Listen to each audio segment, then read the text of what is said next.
Leave my mask on while I speak, or he's on? That's totally, I was going to follow whatever you want to do. Must be 40. It's your turn? Take it off. You said 30. I said 40. You bastard. I'll take either one. All right. We'll kick it off here if we can. Want to welcome everyone for being here today. I'm joined by my colleague and good friend, the leader of the Assembly Republicans, Assemblyman Barclay. Thank you for being here today. Thank you. Thank you for your partnership. And I want to thank all of my colleagues who are behind me. There are too many to name them all. You're going to be hearing from some of them, some of whom who have been very outspoken on this issue going back almost a year. The people behind me are not Johnny-come-latelys to this issue. Many of them have been speaking about it. Before it was covered the way it is now nationally, they were speaking about the need for an investigation. They were speaking about the need for accountability. And everybody here has been speaking about rescinding the governor's powers because that really has nothing to do with this latest scandal. Those should have been rescinded anyways. Those should have been rescinded because the legislature was elected to do a job that it really wasn't and hasn't been doing. But again, I want to thank all my colleagues who are here. I am glad to see last week that our calls for a federal investigation have begun. And I would like to go back, just from a context, to May 7th, 2020. That was the first day that the Senate Republican Conference called for an independent investigation into the state's COVID-19 response in nursing homes and to create regionally based specialty long-term care facilities for COVID-19 positive nursing home residents. May 7th, 2020. Here we are today, February 23rd, 2021, and still the majorities in the Senate and the Assembly have failed to act. Still, they have failed to heed that call. And only now, when the pressure is mounting, when bullying calls are being made, when this is national news, now they're thinking about doing something. But the people behind me and next to me have been calling for that for some time.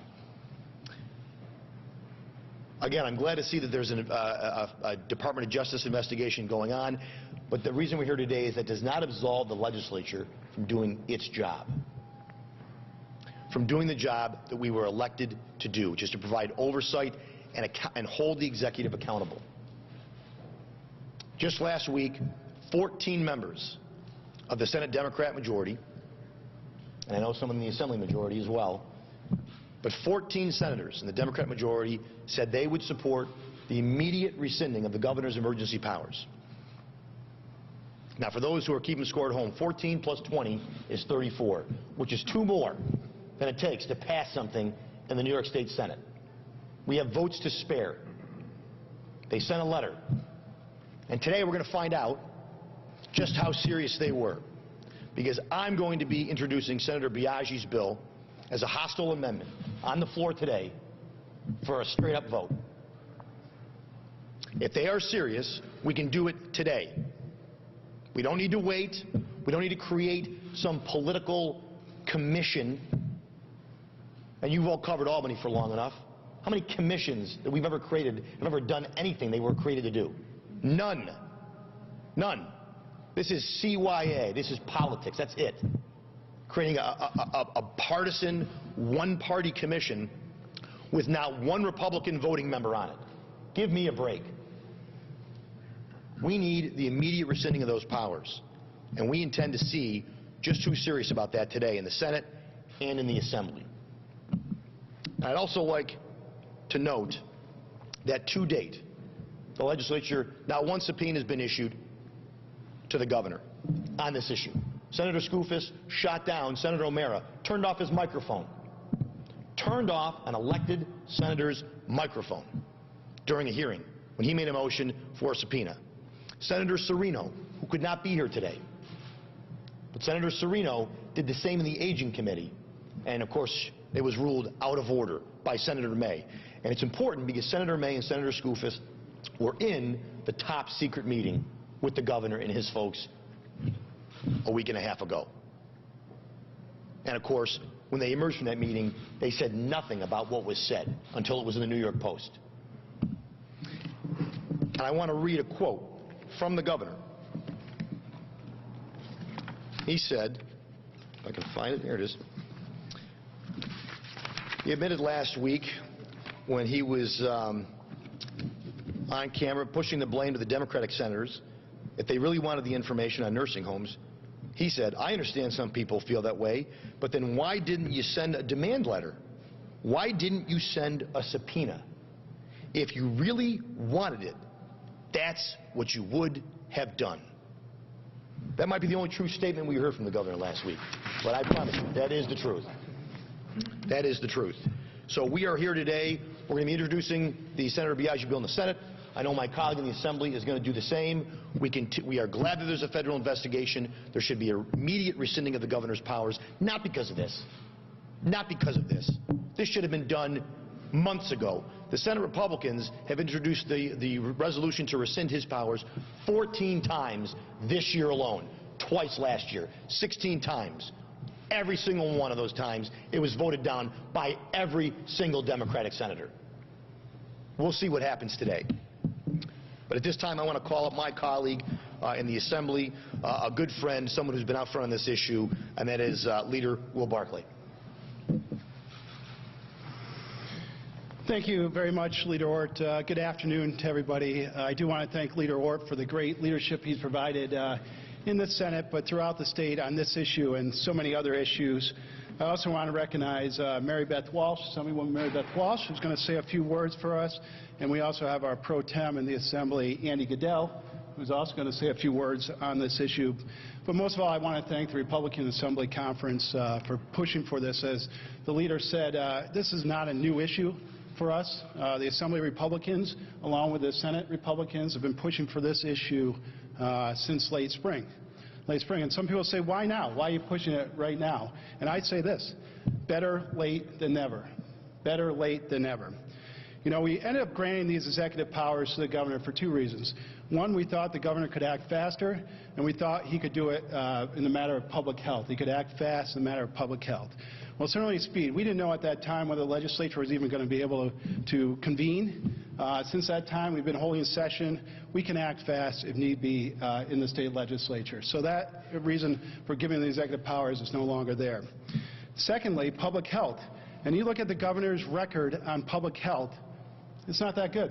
It's not that great, tragically. You know, in New York State, we're number 2 in the total amount of COVID deaths in the country, just behind California. We have 46,267 tragic COVID deaths. California, which almost twice as much population that we have in New York State, is at 49,344. You take it another way. Per capita, based on deaths per 100,000, New York's number 2 in the nation in per capita deaths because of COVID. Now, I don't bring these up just to point out some, be morbid about it. It's really a tragedy in New York State. But it does go to the governor's leadership and whether he was really providing leadership when it comes to public health. And then we talk about what he's offered, the executive orders that he's signed. I think there's some real good questions about those. We hear the governor say time and time again, follow the science. I question whether he's following the science. And I've mentioned this a lot about indoor dining. Let's take indoor dining, something that he restricted on the statewide level at 50% and then restricted in New York City at 25% when you started off, you couldn't do it, then 25%. Well, now we have these contract tracers out there. They know how COVID's being spread. Turns out only 1.4% of people are getting COVID because of transmission rates because of indoor dining. And then just this week, he goes from 25 to 35%. Can anyone tell me what the science is behind that? And there's a lot of other things. How about when we start off with this pandemic, when the governor allowed shopping in big box stores, but didn't allow shopping at mom and pop stores? Is that based on science? Is that following the science? And it goes on and on. Obviously, we got graduations, we have curfews, religious services, you name it, one order after another. And then recently, as you all saw probably last week or 2 weeks ago, the New York Times did a story on a lot of people resigning from the Department of Health. And they were resigning because they often found out about these initiatives put out by the governor during a press conference, and they were told, make it fit the governor's narrative. This isn't following the science. This is arbitrarily making decisions that might be best for the governor, but I'm not sure they're best for the people in New York State. So we strongly feel, just like Senator Ort, we're going to do a hostile in our House to try to get our colleagues on the record. Hopefully it passes in the Senate, and that would be a great lead for the Assembly. But this is the time. We don't need to wait any longer. This is the time to take away those executive powers from the governor. Thank you, Leader. Thank you, Leader. I just want to add, you know, the 9 folks that resigned from the Department of Health, the doctor who in the meeting, in the transcript, Secretary DeRosa said was a close advisor to the governor, and they spoke many times. That doctor went on a news program and said they'd spoken once for 5 minutes. That's the close personal advisor. The only science that they're following is political science. So at this point, I'm going to bring up someone who's been a very outspoken advocate on this issue, a strong leader in our conference, and that is Senator Pam Helming. Thank you, Leader Ort. Thank you, Leader Barkley. Good afternoon, everyone. My message today is, it's very simple. Let's finally get this done. As you heard, it's been more than a month since the Attorney General's report, a report that confirmed for lawmakers on both sides of the aisle that it's long past time to end the governor's emergency powers. It's been almost a year since the governor was granted these emergency powers. The Senate Republicans have brought my bill to end these powers to the floor 14 times. 14 times since just January 11th. And 14 times it was rejected by the Senate majority members. Not one of them stood up and voted for it. This could have been done a long time ago. But honestly, this isn't about my bill, or a Republican bill, or a Democrat bill. This is about getting the job done. This is about getting back to the work our constituents elected us to do. This is about ensuring that their voices are heard in the critical decisions that are being made. We as lawmakers, we absolutely must have a say in these decisions, whether it concerns the nursing homes, whether it concerns getting our kids back to school full time, or our restaurants and small businesses. The legislature must help lead our state's recovery. And guess what? We are ready to do that. We're here to solve real problems of real people.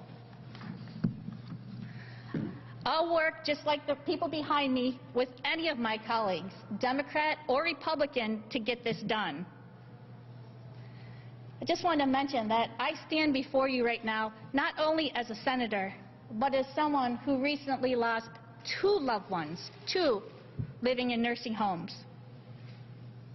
The cause of death on my last loved one, failure to thrive. Failure to thrive. For months, I have pushed the state to amend its guidelines on nursing home visitation. On Friday, the governor said the Department of Health would finally be updating its guidance. Now, don't get me wrong, I am extremely thankful, extremely thankful. I hope that this happens as quickly as possible. We need to reunite families with their loved ones. But I'm going to be honest, for families like mine, and for the constituents that I hear from, the families of those 15,000 people who have lost their lives in nursing homes, who couldn't reunite, it's too late. It's too late. And I have to wonder, could we have saved the lives of people? Could we have at the very least, reunited families and loved ones if the legislature had a say in these decisions that are being made? Now, I want to thank all of the media who are here and the media who have been dogged in the pursuit of the truth in this nursing home crisis. We need answers and accountability. We need you to keep pushing. The legislature and the executive branches need to work together, not the executive branch alone. I'm again calling on my colleagues in the majority to act today. As Leader Ort said, they will have the opportunity to make that vote to repeal the governor's powers, to take back our authorities. We need to end the governor's extraordinary powers and restore the lawful role of the legislature. Let's finally get it done today. Thank you, Leader. Thank you, Senator Helming.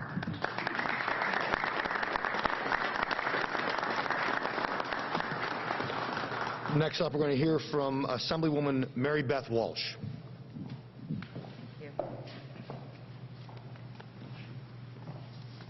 Hi, good afternoon. I want to thank Leader Ort and Leader Barkley for inviting me to say a few words to you today.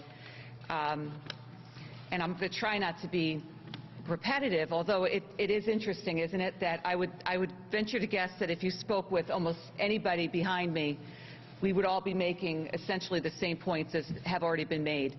You know, at least as far as the Assembly is concerned, each and every one of the 150 members represents about 130,000 people, 130,000 constituents. And over the past almost year, those constituents have not had a voice from their legislator in the Assembly chamber.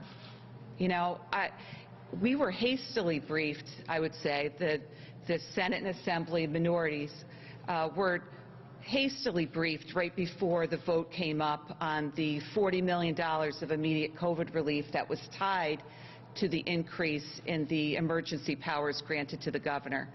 And after that hasty briefing, we all went in and we voted our conscience, we voted our districts, we did what we thought we needed to do, and that passed.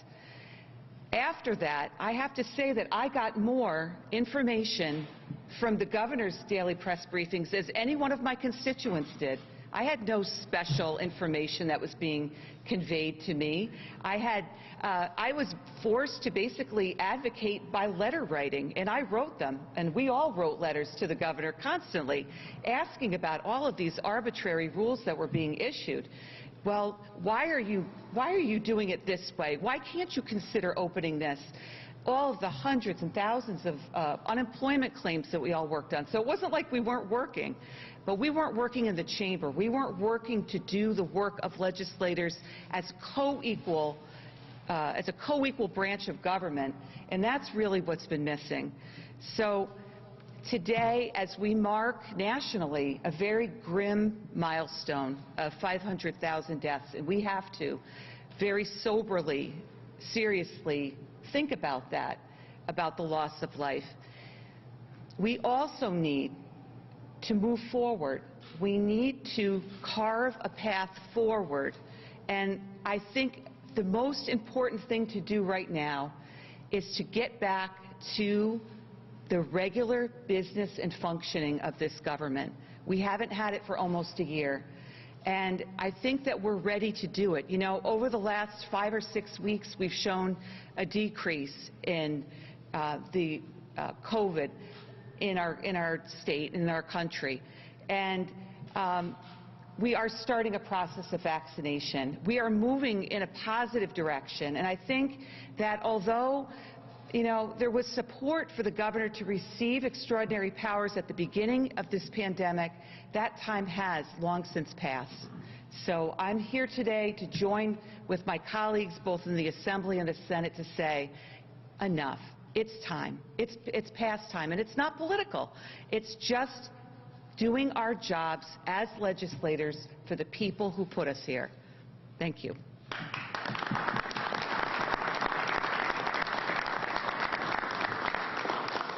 Next up, I'm going to introduce a friend and a colleague of mine, someone who's taken a few minutes out of his incredibly busy schedule of budget hearings, which he will continue, no doubt, tomorrow and throughout this week and throughout the next several weeks. And that is the ranker on the Finance Committee in the Senate, Senator Tom O'Mara. Thank you, Leader Ort, Leader Barkey, members of the Republican conferences of the Senate and the Assembly. It's an honor to have been asked to speak here today. You know, one of the most common questions that I've gotten, why end the emergency powers? What would you do differently? Well, there's a lot of things we would do differently, and I'd be happy to get into every one of those in detail. But most importantly, we would have had an open and honest exchange of ideas between the executive and the legislature. That has not taken place. One of the most galling aspects of that secret meeting 2 weeks ago was Melissa DeRosa pleading, begging, we're sorry, we'll communicate better, we'll work with you more. They didn't cooperate with the legislature in any way, shape, or form for 11 months now. While covering up information, while stonewalling good government groups, FOIL requests, while thwarting legislative oversight,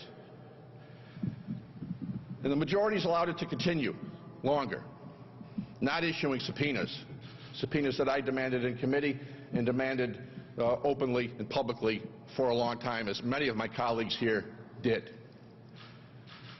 You know, we knew, as soon as we learned of the March 25th order, that sounded very problematic. The very next day, March 26th, the American Medical Directors Association, Society for Post-Acute and Long-Term Medicine, came out with a scathing statement about just how dangerous and how poorly that was going to work towards protecting seniors in our nursing homes, that it was not based on sound medicine or scientific principles, that the governor's office ignored that. Ignored that while in excess of 9,000 COVID-positive patients were transferred from our hospitals into our nursing homes. While the Javits Center sat empty. While the USS Comfort sat empty. While Samaritan's Purse Field Hospital in Central Park sat empty, and another half dozen or so of hospitals the governor says that they expanded to take up these excess patients in hospitals. We wasted valuable time, and that time was wasted because the executive did not communicate with the legislature. He stonewalled us on information. He has potentially obstructed justice with the Department of Justice federally. He has coerced or extorted at least one member of the legislature that we know of. And most importantly, he's held back information from this legislature for 11 months. That needs to stop today. Should have stopped 9 months ago, 10 months ago. Today needs to be the day. There are no more excuses. The Democrats bought themselves another 10 days because we were on break. There is no reason at all a special legislative session could not and should not have been called to end the governor's emergency powers before today. But we're here to say we're going to do it today. Thank you very much.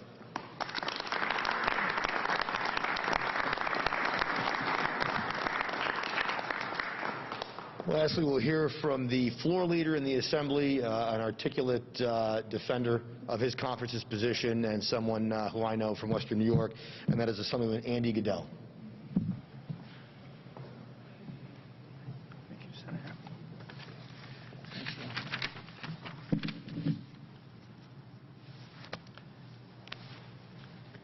In compliance with Governor Cuomo's executive order, shortly after returning from Florida visiting my grandkids, I had a COVID test last night, and I am safe to talk to you today.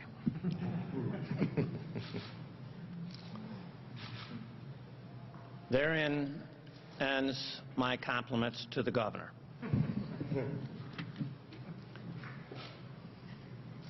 We have 213 legislators that were elected around the state to represent our constituents. And for the past several months, New York State has not operated with a legislative system and with checks and balances, but rather we have operated with one person dictating every aspect of our response to COVID. Our Constitution doesn't envision a monarch or a dictator. It envisions a system of checks and balances because it reflects the fact that each one of us know our own district better than any one person sitting in New York City or in Albany. We were elected to represent our constituents. We were not elected to delegate all of our responsibility to the governor to act as he pleases. For too long, during our state's greatest hour of need, the legislature has not been involved in sharing its knowledge and its wisdom on the best way to address this crisis.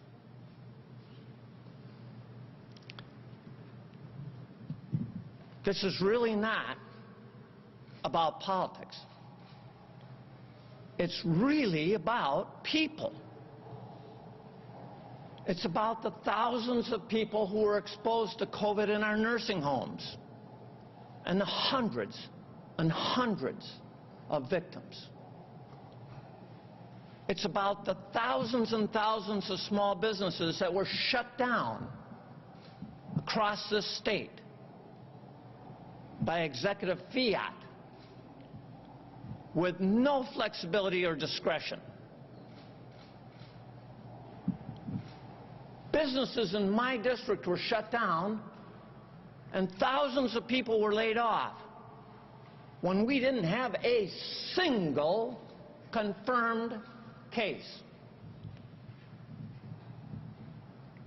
The governor shut down SUNY Fredonia in my county when there wasn't a single confirmed case and sent the kids home to Long Island, to New York City, to the epicenter.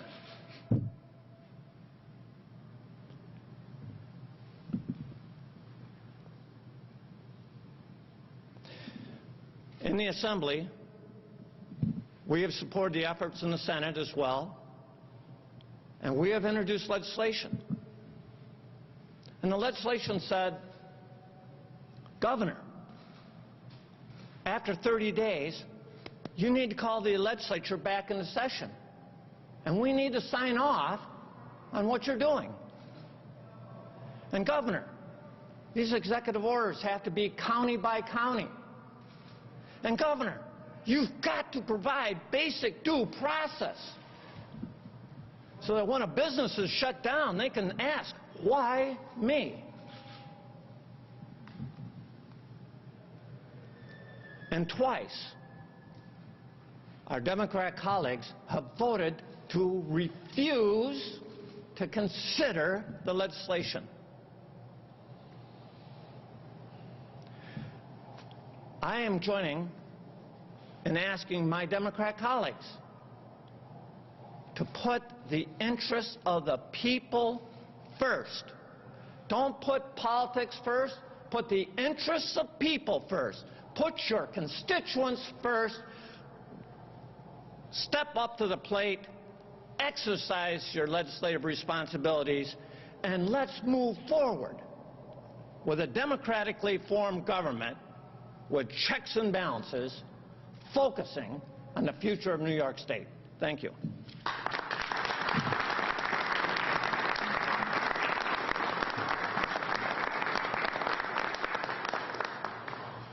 Okay, I want to thank my colleagues who have spoken here today very eloquently. I want to thank Leader Barclay. And just to close, and it was said a couple times here, you know, about politics, right? Because the other side, I think on a couple of occasions, has chided the governor. This is just politics.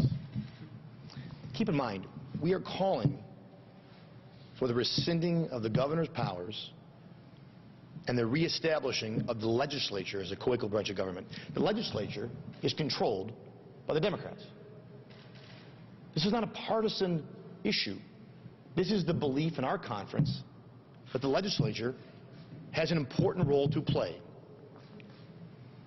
And the governor has shown a gross disrespect when he lies, when he withholds information. And he's not disrespecting just the people here. It's disrespectful to the people that we were elected to serve. That's who is the real aggrieved party here. The people that we all work for on Long Island, in the North Country, Western New York, Central New York, all across New York State. That's who's been silenced. That's who's been lied to. That's who deserves answers. And they want the people that they send here to do their job to do their job.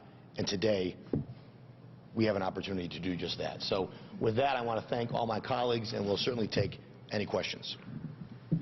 If you want to just identify who your question is for, either the Assembly Leader, myself, or whomever. Just quickly, just curious, for either one of you, can you talk about, something you did say, if you were asked so often, if the emergency powers did what you do, what would you do? Can you discuss some of those details? What would be your first action? Well, I think for me, the biggest thing with rescinding the powers is it prevents the governor from simply overriding every law on the books, including local laws that were passed by communities in my district.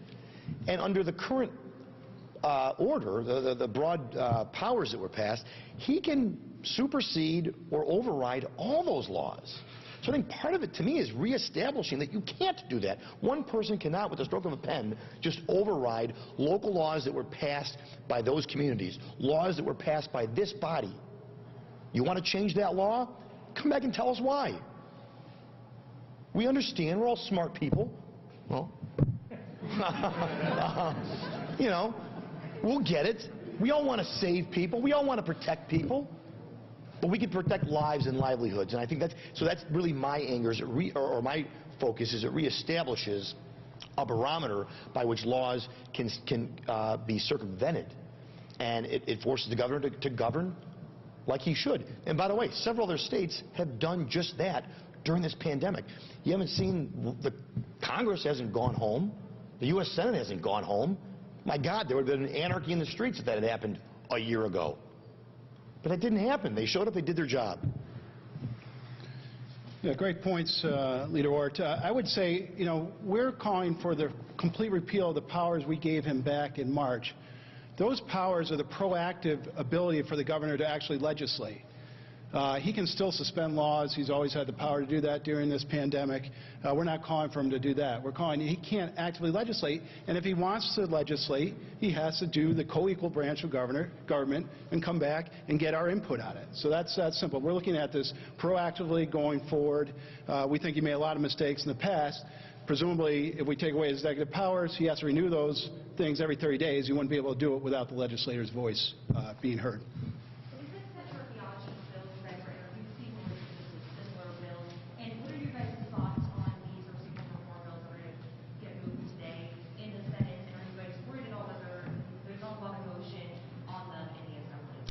So it is her bill. It is the text of her bill, which we will introduce as a hostile amendment today. So it's the same. You know, I don't know if her name will be on the top of the hostile, but it's her bill, word for word, which is, you know, pretty much identical to Senator Helming's bill. It says we're rescinding the governor's powers, rescinding the order of last March, and going back to the normal relationship between the legislature and the executive. There's no special commission. There's no rubber stamp group of people composed of one party. None of this window dressing political cover. It just rescinds the governor's powers and reestablishes the legislature. As far as the nursing home bills, we're going to be conferencing those this afternoon. Look, I think anything that makes our nursing homes better facilities is a good thing. Anything that protects the people who live there and the people who work there is a good thing. I don't know, it's sort of ironic, one of the bills calls for data to be provided when we know that's exactly why we're here, because data wasn't provided by the executive. So we're relying on the benevolence of the governor when he has shown a total willfulness to hide and keep information from this body. So I just, when I see bills like that, it makes me question just how effective these bills will be and how serious some of my colleagues are. But I'm happy to entertain anything that makes these facilities better places for the residents and for the people who work there. Yeah, I would just add a few things. First of all, as far as the hostile amendment in the Assembly, it would be Ron Kim who said he is also introducing the Biaggi bill. However, we have not seen that bill text, so we don't know. But we do have our members, I think Dave DiPietro from Western New York has that same bill, so that's what we would be putting forward. As far as the legislation on nursing homes, I agree with Leader Ord. I think everything has to be on the table.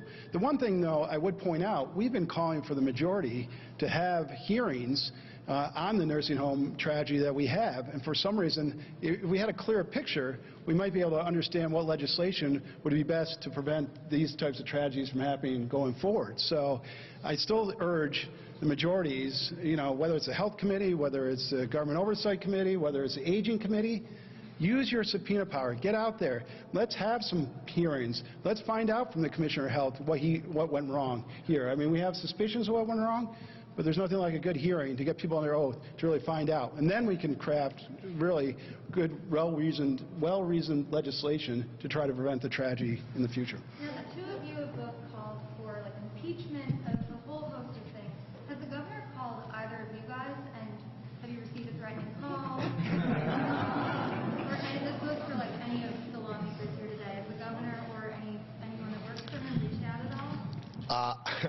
I have not heard from the governor or his staff. I know he referenced me in one of his news conferences, which flattered me. But as far as a reach out directly, no. I will tell you, everyone up here knows a story or knows someone who has gotten a call. Nobody was surprised by Assemblyman Kim's story, least of all me. But all I can tell you is I haven't gotten one of those calls, and I'll just let him or anyone else know. The only person that I've ever been scared to talk to on the phone is my wife. So. Well, if Leader Ord and myself continue to do this, maybe we will get a call at some point, but no calls so far. Karen. Do you expect that Republicans will vote in support of them? Or will be some kind of party vote against them? No, I don't anticipate that. I mean, we'll discuss the bills. We'll conference them. I think, we try to look at all these bills and look at the substance and the merit. I'm sure some people will think they don't go far enough. But, I don't know that the bills are harmful. The only bill that I thought was interesting was there's a bill by Senator Rivera that actually it codifies, I guess you could call it, one of the 30-day amendments that the governor just put out, which I thought was interesting because that seems to be more in lockstep or maybe coordination there as to passing that bill, as opposed to taking the Attorney General's report and crafting our own package. But I'll just say this, Karen. One of the reasons we've called for the investigations and called for the data, and I want to reference the Empire Center just recently did a report that said the March 25th order absolutely played a role in the deaths and when they occurred and how they occurred. That's important because when we're crafting legislation, how can you put forward effective policy that makes things better if you don't know where the problems were? So this isn't just, this was, this was never just about pointing a finger. This was about how can we effectively do our jobs, which is to legislate, to make laws. How can we do that job on behalf of the people we represent and the people who died if we don't know how it happened, what happened, so that we can make sure it doesn't happen again? Because if we don't do that, and those people who died, we're doing a great disservice to their memory and their families. I've heard many of you say this past week that you'd like to sign on as co-sponsors to the Biaggi-Kim bill. Are they going to let you do this, or is this going to be one of the typical all-white bills where they don't want the minority party throwing them in their name? So in the Senate, I think it's different rules than in the Assembly. I don't know that, but our conference wholeheartedly supports Senator Biaggi's bill, and we'll be co-sponsors.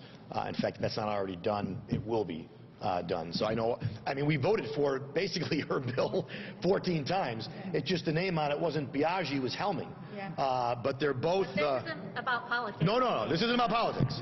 But I'll tell you what, a good bill is a good bill, and the right thing is the right thing, and so I know our conference will be supporting that bill today. Yeah, I don't know if, first of all, we haven't seen the bill from Ron Kim, so that would be hard for us to sign on to it, but we publicly said that we support if it's the straight repeal of the governor's executive powers, and we would support that. And regardless of whether we can sign on or not, as we said, we're going to do a hostile, and I suspect everybody in our conference is going to be supporting that hostile. Can I just ask on the governor's emergency powers? So over the past year, the majorities have refused to subpoena the governor's administration. They have refused to curtail his emergency powers. What makes you think that if you hand them the reins, that they're going to effectively manage this pandemic? I mean, it's a fair question, right? I think I'm looking at this in piecemeal. This is the right thing to do. When my constituents call me about all these executive orders, and all I can tell them is, I'll call the governor or send him a letter or watch the press conference tomorrow. That is not what I was elected to do. Nor were the members of the majority, right? I mean, so I think that's the first step. But your question raises a great point. All you heard about after the elections was the supermajorities. You can pass this by a simple majority. You don't need a supermajority to pass this legislation today. They haven't done anything. That doesn't do you any good if they're not willing to stand up to the executive.